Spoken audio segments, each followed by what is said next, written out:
பாத்தீங்களா இவ்வளவு கடன் வாங்கியிருக்காங்க அப்படின்னு சொல்லும் போது மக்கள் மனசுல அது ரெஜிஸ்டர் ஆகும்ல, எனக்கு காமனா அதை கேட்கணும்னு தோணும்ல. அதுதான் இப்ப நானே உங்கள்கிட்ட கேட்கறேன், நீங்க பதில் சொல்லுங்க. உங்களுக்கு எப்படி, உங்களுக்கு என்ன அதை பத்தி உங்கள்கிட்ட யாரும் உங்க சட்டையை பிடிச்சி கேட்க போறாங்களா? யார் சட்டை பிடிச்சி யார் கேட்க போறா? அதான் வந்து நீங்க உங்க இஷ்டத்துக்குலாம் வாங்கிக்க முடியாது.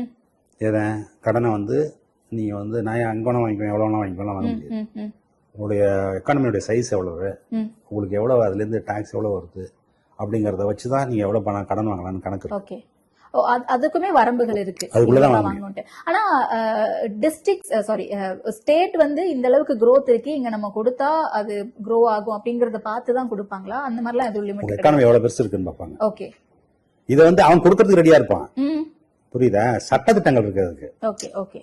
எப்பயுமே என்னன்னு கேட்டீங்கன்னா, கவர்மெண்ட்ல ஒரு பைசா வெளியில எடுக்கணும்னாலும் ஒரு பைசா உள்ள வரணும்னாலும் எல்லாத்துக்கும் சட்டம் இருக்கணும். சட்டம் இல்லாம பண்ண முடியாது.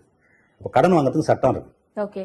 அந்த கடன் வாங்குற சட்டம் என்ன சொல்லுது அப்படின்னு கேட்டீங்கன்னாக்கா, 3.5% உங்களுடைய ஜிஎஸ்டிபி இருக்குல்ல, அது ஜிஎஸ்டிபில 3% வரைக்கும் தான் வாங்கலாம், அதுக்கு மேல வாங்க முடியாது அப்படிங்கிற சட்டத்திட்டத்துக்குள்ளதான் வாங்க முடியும். அது மாதிரி தான் ஆர்பிஐ பர்மிட் பண்ணாரு. Okay okay. ஆனா இப்ப இங்க வந்து நிறைய பேர் இங்க இருந்து வெளிநாடுகளுக்கு போய் வேலை செய்யறாங்க. இப்ப அமெரிக்காவில இருந்து பாத்தீங்கன்னா நம்ம 50% டாக்ஸ் போட்டுறாங்க. நம்ம இங்க இருக்கக்கூடிய தொழில் நிறுவனங்கள் எல்லாம் பாதிப்புக்குள்ள இருக்கு. மேனுஃபேக்சர் அப்படியே ஸ்டாப் பண்ணி வச்சிருந்தாங்க அப்படிங்கறதெல்லாம் நம்ம பார்த்தோம். இப்ப அதெல்லாமே தமிழ்நாடு growthக்கு அடி வாங்குமா சார்? ஆமா, ஓகே, அதெல்லாம் பாதிக்கும்.